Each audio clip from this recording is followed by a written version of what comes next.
Jumrah itu sesungguhnya hakikatnya adalah kita ini harus bertekad melawan hawa nafsu. Harus sungguh-sungguh melawan hawa nafsu, bertekad melawan setan. Rajman lisayatin bismillahirrahmanirrahim. Rasulullah ngajari belajarlah memanah. Itu sesungguhnya diartikan makna kiasan, makna majazi. Ya boleh belajar memanah yang sesungguhnya boleh. Tapi hakikat dari perintah Rasul untuk belajar memanah itu adalah dalam mengerjakan sesuatu harus fokus. Memanah fokus ya. Ya pokoknya gitu, fokus. Itu maknanya. Jadi tidak bisa letterlock begitu saja, karena ini persoalan-persoalan dunia. Antum a'lamu bi umuri dunyakum. Nah, ini berikhram secara singkat seperti itu ya, bahwa bagaimana orang yang berangkat umroh haji itu yang merupakan simbol-simbol syariat Islam, syariat agama, bisa menjaga hal-hal yang diharamkan dalam sisi hakikat. Yang kedua dalam sisi zahir pakaian, supaya manusia itu siapapun dia menanggalkan pangkat, kedudukan, harta kekayaan dan seterusnya pada saat dia pergi haji, pergi umrah. Begitu juga pada saat menghadap Allah Subhanahu wa taala, dia seakan hilang semua itu rasa ketakabburannya, rasa kesombongannya, apalagi di hadapan menghadap Allah Subhanahu wa taala.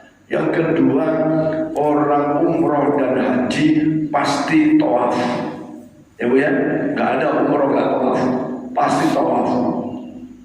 Tawaf mengelilingi Ka'bah sebanyak 7 kali putaran dengan posisi badan sebelah kiri yang dimulai dari Hajarul Aswad atau searah dengan Hajarul Aswad dan diakhiri melewati batas Hajarul Aswad, diawali dan diakhiri melalui lintasan Hajarul Aswad. Kalau ibu sudah muter 6 kali baru mau ke 7, maka dihitung 7 putaran kalau melewati batas arah Hajarul Aswad. Saya lihat masih ada tanda hijau ya, ada tanda hijau. Baik di lantai pun masih ada dulu zaman saya. Nah, kalau sudah putaran ke-6 mau ke-7, ibu belum melewati, bapak ibu belum melewati lintasan Hajarul Aswad, tahu-tahu sudah ke arah lain, mungkin mau minum zam-zam dan seterusnya, maka belum sah tawaf 7 putaran itu. Kenapa? Yang ke-7 belum nyampe batas Hajarul Aswad. Ini harus diperhatikan betul. Apalagi suasana itu saling berhimpitan, saling berdesak-desakan dan seterusnya. Kadang-kadang itu karena ilmunya lupa dan dibawa, dianggap sudah 7 putaran, padahal dia belum melewati batas Hajarul Aswad. Ya, maka hati-hati ini. Makna daripada tawaf itu adalah sesungguhnya manusia sebagai makhluk sosial yang di satu sisi saling berhadapan dengan berbagai manusia dari seluruh penjuru dunia, dari suku-suku, dari bangsa-bangsa, dari berbagai macam dinamika kehidupan yang saling berhimpitan. Kalau bahasa sekarang, nyari kerja susah, saingannya berat. Ternyata bukan kerja aja yang punya saingan berat, masuk sekolah saingannya berat, masuk kuliah saingannya berat. Betul nggak Bu ya? Masuk kuliah agak susah, ingin jadi kedokteran, tapi saingannya berat, apalagi pada pintar-pintar. Mau masuk di UI apalagi ya, itu begitu. Apalagi prodi-prodi yang lagi tren berat. Tapi sungguh pun dalam dinamika kehidupan yang berhimpitan yang berat itu, tetap dalam putaran kehidupan itu kita tidak boleh lupa kepada Allah Subhanahu wa ta'ala yang dilambangkan dengan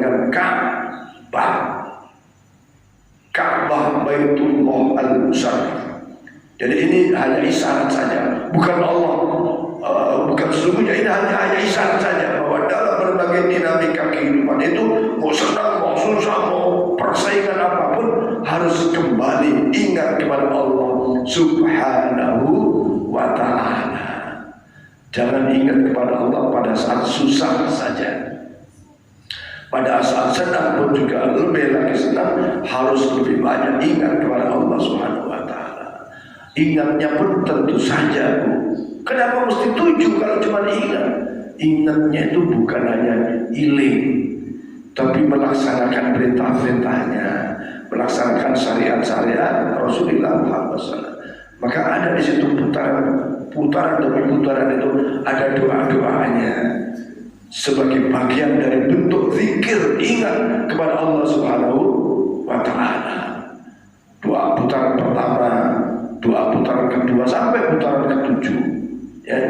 Nah, maka di situ bermaksud supaya dalam perputaran kehidupan itu selalu ingat kepada Allah, dibuktikan dengan zikir-zikir, bahasa lain dengan sholat. Sesibuk apapun harus sholat, sesibuk apapun harus sholat, kayak gitu. Sesibuk apapun kita harus melaksanakan kewajiban agama, ya. Seberat apapun, ya, misalnya lagi betul-betul bokek gitu, kalau masih bisa sedekah, ya sedekah aja 1.500 rupiah boleh, ya. Karena begitu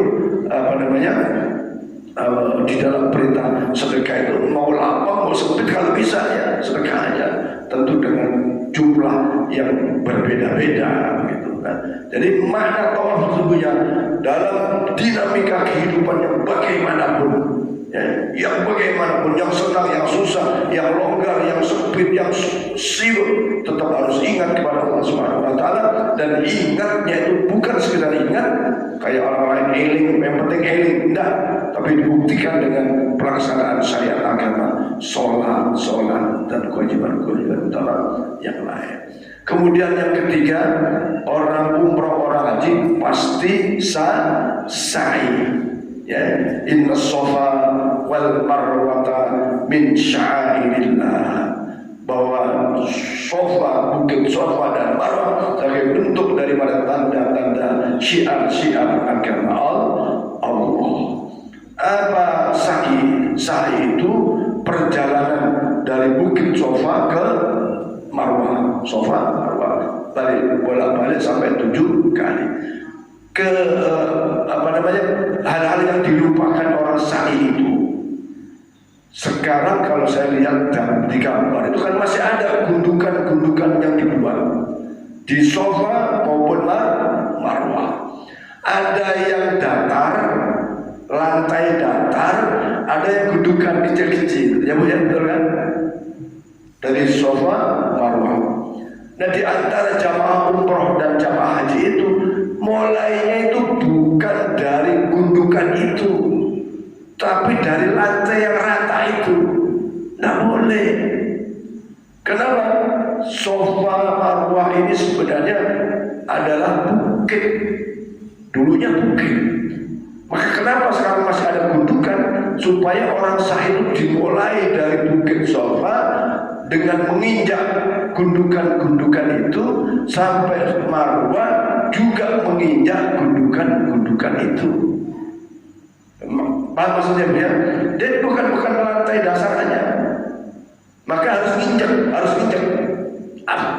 injak gundukan itu.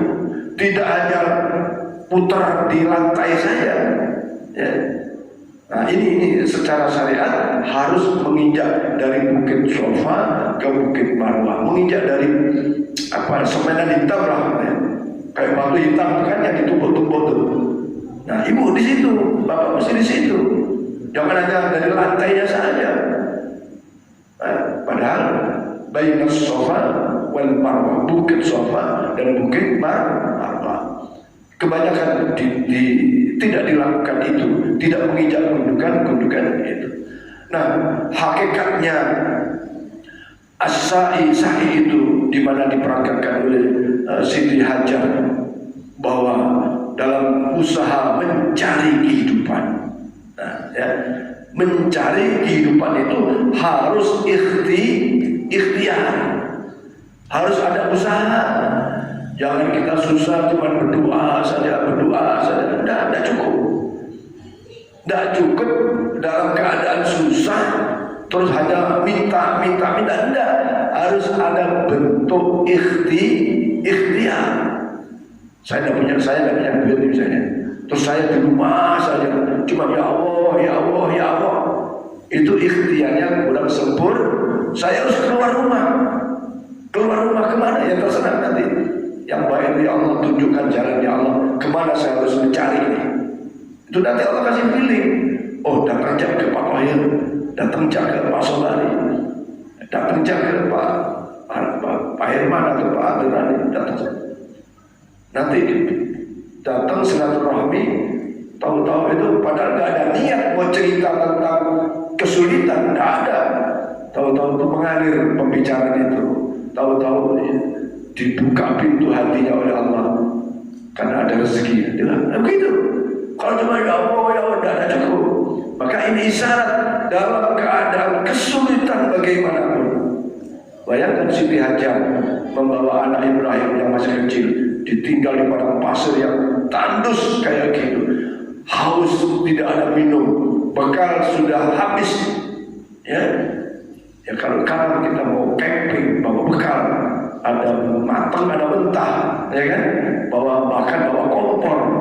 Nah kalau dulu zaman Nabi Ibrahim meninggalkan Siti Hajar dengan putranya Ismail di padang tandus kayak gitu, nggak ada bekal. Bekalnya pun ya kurma yang tidak seberapa. Karena menjalankan perintah Allah, Siti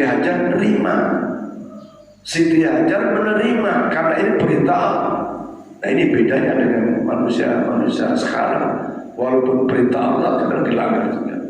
Tapi karena yakin perintah Allah dan Allah tidak akan menelantarkan hambanya, dia berjalan baina Safa wal Marwah, mencari kehidupan, mencari bekal kehidupan. Akhirnya keluarlah air Zam-Zam. Kesimpulannya, pada saat kita dalam kehidupan ini tidak boleh berpangku tangan, tetapi harus ikhtiar. Apalagi ada kewajiban memberi nafkah sama istri, nafkah kepada anak. Maka para suami nggak boleh nganggur terus diam saja, nggak boleh. Keluar kayak nyari apa kayak gitu, ya, nyari sesuatu yang dihalalkan dalam. Itu maknanya sahih. Kemudian ya, jumrah dulu ya. Jumrah itu sesungguhnya hakikatnya adalah kita ini harus bertekad melawan hawa nafsu. Harus sungguh-sungguh melawan hawa nafsu, bertekad melawan setan. Rajman lisayatin, bismillahirrahmanirrahim. Bismillah dengan nama Allah yang Maha Besar. Rajman lisayatin, melempar setan. Maksudnya melawan godaan hawa nafsu. Ya, karena kadang hawa setannya itu di dalam diri sendiri. Hawa nafsu itu setiap kita ada. Fa'alhamaha fujuraha wa taqwa. Di dalam diri ini ada kecenderungan untuk fujur, untuk berbuat dosa, berbuat kesalahan, sudah ada. Tetapi fa'alhamaha fujuraha wa taqwa, ada juga kecenderungan untuk kebaikan. Tergantung bagaimana kita menggunakan akal pikiran kita. Maka kalau kita menggunakan akal pikiran yang jernih, yang fujur, yang durhaka, yang maksiat dihalau, kembali keluar kecenderungan yang baik, yang takwa. Sama Bapak Ibu yang as-salatu khairum minan naum. Itu banyak di antara saudara-saudara dengar, tahu. Sekali lagi dengar, tahu, tapi di antara mereka ada yang tidak mampu melawan godaan setan. Akhirnya bla bla bla, kebablasan, bangun sudah matahari sudah terbit. Tapi ada juga yang ya sholat di rumah masing-masing. Itu bukti. Hayya 'alas shalah, dengar hayya 'alas shalah, tapi hawa nafsunya masih masih kayak begitu. Nah, rajman lis jumrah, rajman lis yatim, kita harus bertekad sungguh-sungguh melawan hawa nafsu kita. Itu maknanya, bukan hanya sekedar, dan lemparnya pun tidak boleh cuma melempar gini loh. Ada saya lihat itu lempar begini, dicemplungin gitu, tidak boleh. Lemparnya harus begini, kayak gini loh. Ini bentuk kesungguhan. Kalau cuma begini tuh kayak lalu lewat gitu saja, tidak. Harus Bismillah gitu. Ada niat melawan hawa nafsu. Ya, ini sepintas-sepintas saja karena terbatas. Yang terakhir, kalau orang umroh nggak ada, kalau orang umroh nggak ada jumroh, kalau orang haji ada jumroh dan juga ada wukuf. Orang umroh tidak ada wukuf, ya, tidak ada jumroh, tidak ada wukuf. Nah, wukuf, maka wukuf ini tentu saja inilah yang sesungguhnya banyak di antara kita kurang memanfaatkan waktu wukuf dengan sebaik-baiknya. Sisi lain adalah al-hajju Arafah. Tidak sah haji seseorang kalau dia tidak wukuf di Arafah. Wukuf itu artinya berhenti. Ini menggambarkan bahwa pada saatnya manusia yang hidup ini akan berhenti. Berhenti detak jantungnya, berhenti kakinya, berhenti tangannya, berhenti nafasnya. Manusia pada akhirnya setiap yang bernyawa pasti akan berhenti mati. Kullu nafsin dha'iqatul maut. Maka yang berjalan pun akan berhenti, yang bergerak akan berhenti, dan kita akan berhenti menjadi mati. Dan disitulah wukuf semua berpakaian putih, pakaian mati, menggambarkan, menyadarkan kepada pelaku-pelaku haji itu supaya ingat mati. Nah, kalau ingat mati, biasanya ketaatan kebaikan itu dilakukannya. Coba kalau kita dikasih tahu oleh malaikat, Farhan, besok jam 12 engkau akan mati. Wah, gak mungkin. Ibarat saya punya perjanjian dagang pun batalin semua itu, kita khusyuk.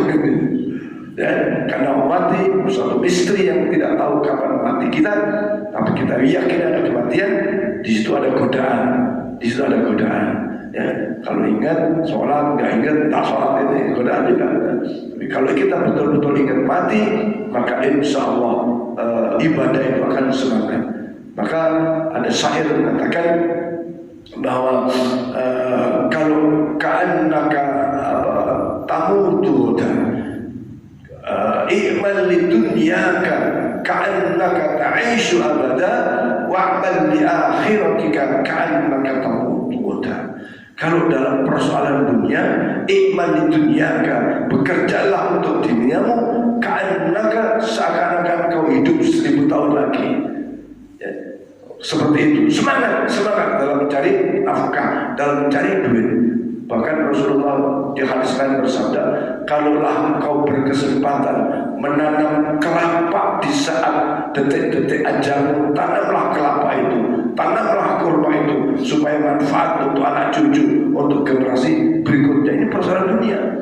Tapi kalau kalian dalam wa'mal li akhiratika, bekerjalah untuk akhiratmu, sholat ka'annaka tamutu ghadan, seakan-akan besok itu mau mati, supaya khusyuk, supaya khudur hati kita tidak beribadah kepada Allah Subhanahu wa taala.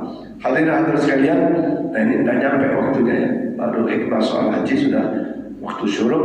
Insya Allah kesempatan lain kita akan bicara kurban. Kenapa harus kurban?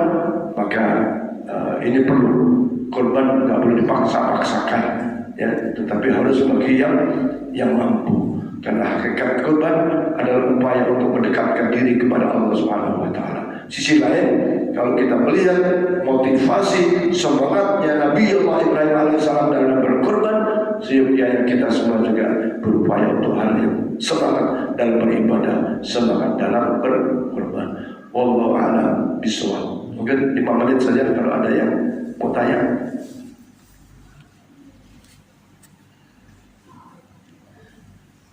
Ya Pak Anu, sebentar ya, silakan. Waalaikumsalam.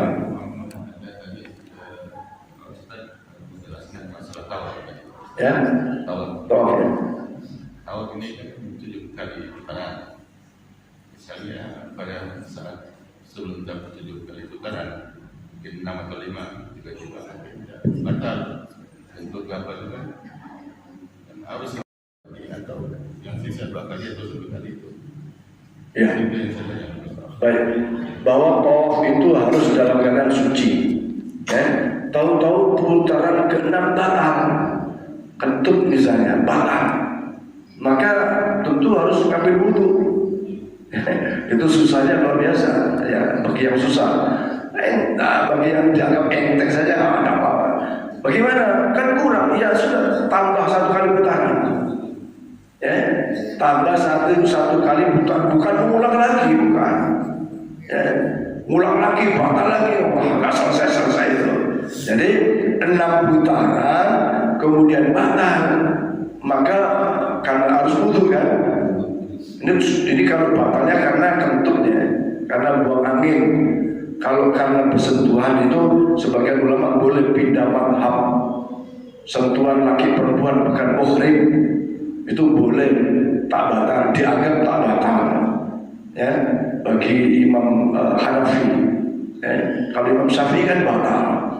Nah, ini pada saat tawaf yang begitu padat boleh pindah pemahaman atau pindah madhab istilahnya, ya boleh. Tapi kalau buang angin, ya kan itu siapapun ulamanya batal, maka harus wudhu. Begitu wudhu selesai balik lagi, mulai dari Hajar Aswad sampai ke Hajar Aswad lagi 1 kali. Karena tadi sudah putaran ke-6, bukan balik baru lagi, bukan, asal selesai nanti. Ya, saya kira itu jawabannya ya, bahwa sebagian besar ulama memang begitu jawabannya ya. Jadi nambah kekurangannya saja, ya, nambah kekurangan saja. Ya. Ada ibu, biasanya ibu kasih pertanyaan. Belum ya, belum. Itu aja. Assalamualaikum warahmatullahi wabarakatuh. Tadi tertarik saya masalah kita kalau haji atau umroh itu kan ke Safa Marwah gitu ya. Iya. Nah, bagi perempuan itu kan pakai kaos kaki. Kalau dan sampai di Safa atau Marwah itu kan harus diinjak tuh gundukannya. Apakah sah kalau kita yang perempuan ini pakai kaos kaki, itu apa sah? Atau kalau dibuka kan itu katanya aurat. Terus yang kedua, ada yang menggunakan kursi roda, berarti kan dia tidak menginjakkan kakinya di gundukan itu. Itu aja pertanyaan. Biasa atau tidak? Terima kasih. Assalamualaikum. Terima kasih. Itu pertanyaan bagusnya. Boleh, seperti ibu sholat. Ya, artinya telapak kaki kan terhalang oleh kaos kaki, ya, ke tempat sujud, ke tempat sholat, maka itu sah, kecuali ini, ya, kecuali jidat ini yang nggak boleh ada penghalang apapun, ya, jidat ini harus tutup. Maka kalau ibu menaruh apa mau kena, jangan terlalu kayak gini, itu nanti sholatnya tidak sah, ya. Jadi bedanya itu, kalau anggota sujud dalam hal ini jidat harus nyentuh tempat sujud. Tapi kalau ibu berdiri, ibu rukuk dengan alas kaos kaki, telapak kakinya tetap sah sholatnya. Sama halnya dengan pada saat pada saat sa'i boleh, ya boleh pakai kaos kaki boleh, boleh. Nah, bagi kita yang pakai roda, nah Islam itu yuridullahu bikumul yusra wala yuridu bikumul usra. Sholat saja kalau nggak bisa diri, duduk, nggak bisa duduk berbalik. Maka bagi kita yang menggunakan kursi roda, bagaimana tuh kalau sampai harus najak? Ya itu bisa bahasanya dimakfu karena bidorurah atubihul madhurah. Hukum itu kalau ada sesuatu yang memberatkan boleh tidak dilakukannya. Artinya sah isainya kalau ia tidak menginjak bukit Sofa dan bukit Marwah itu karena darurat, boleh ya, darurat. Dan bahkan al-hukmu yadullu ma'illati, ketetapan hukum itu sangat tergantung dengan sebabnya. Kayak tadi, sholat utamanya berdiri, tidak bisa berdiri, ya duduk. Sholat harus wudu, syarat, ini syarat. Dia tidak ada apa, dia batal, harus wudu, karena gak ada air, maka harus tayamum. Kemarin itu ada pertanyaan dari pengajar yang dulu ada Sabtu kemarin, Pak Ustaz, saya ini kemarin dari Sambas sampai di daerah Siantar, sebelum Siantar macet, waktu maghrib hampir habis. Bagaimana saya Pak Ustaz? Tayamum, boleh tak saya tayamum di mobil? Ya boleh, tayamum di mobil apa saja, misalnya di kaca, pluk, terus yang kedua tempel ke kaca, cipratin gitu, baru gini ya. Selesai. Orang tayamum di pesawat ada yang bawa istilahnya debu, tidak ada. Padahal syaratnya tayamum itu harus dengan debu, tapi karena darurat, mau dari atas turun dulu ngambil debu kan, atau ngambil debu di bawahnya mungkin. Jadi boleh ya, karena darurat ya. Dan sekali lagi inilah pemahaman fikih, dinamika fikih yang tentu bersumber kepada dalil-dalil yang tadi, yuridullahu bikum yusra bikum yusra, Allah itu menghendaki yang mudah. Tidak ada wudu, tidak ada air untuk wudu, tayamum. Tidak bisa berdiri, duduk dengan keadaan salat kita. Wallahu a'lam bishawab. Al-Fatihah. Allahumma salli ala sayyidina Muhammad. Iyyaka na'budu wa iyyaka nasta'in. Shiratal mustaqim. Shiratal ladzina an'amta 'alaihim ghairil maghdubi 'alaihim waladdallin. Allahumma salli ala sayyidina Muhammad wa ala sayyidina Muhammad. Abdika wa nabiyyika wa rasulika an-nabiyil ummi wa ala alihi wasallam. Allahumma ighfir lana dhunubana wa li walidayna warhamhum kama rabbawna shaghira. Allahumma inna nas'aluka ziyarata qubur Rasulillah sallallahu alaihi wasallam. Ya Allah, kami bermohon kepadamu ya Allah supaya bisa ziarah ke makam Rasulullah sallallahu alaihi wasallam. Ya Allah, kami semua ya Allah jamaah Masjid Darussalam ya Allah, beri kesempatan untuk bisa ziarah ke makam Rasulullah sallallahu alaihi wasallam. Allahumma ballighna ya Allah, sampaikan kepada kami ya Allah ila haji baitikal haram, untuk menunaikan ibadah haji rukun Islam yang kelima di Masjidil Haram di hadapan Ka'bah Baitullah al-Musharraf ya Allah. Beri kami kesempatan kemampuan untuk bisa menunaikannya ya Allah. Saya berziarah ke makam Rasulullah sallallahu alaihi wasallam. Rabbana taqabbal minna innaka antas samiul alim wa tub alaina innaka antat tawwabur rahim. Rabbana atina fid dunya hasanah wa fil akhirati hasanah wa qina adzabannar wa adkhilna jannata ma'al abrar ya aziz ya Allah sallallahu alaihi Muhammadin wa ala alihi wasallam. Alhamdulillah rabbil izzati amma yasifun wa salamun alal mursalin alhamdulillahi rabbil alamin. Adallahu wa iyyakum ajma'in. Wassalamualaikum warahmatullahi wabarakatuh. Sallallahu ala Muhammad sallallahu alaihi wasallam. Sallallahu ala Muhammad sallallahu alaihi wasallam. Sallallahu ala Muhammad sallallahu alaihi wasallam. Sallallahu ala Muhammad ya Rabbi salli alaihi wasallam. Taqabbalallahu minkum minna wa minkum taqabbal ya karim. Mari kita salat subuh.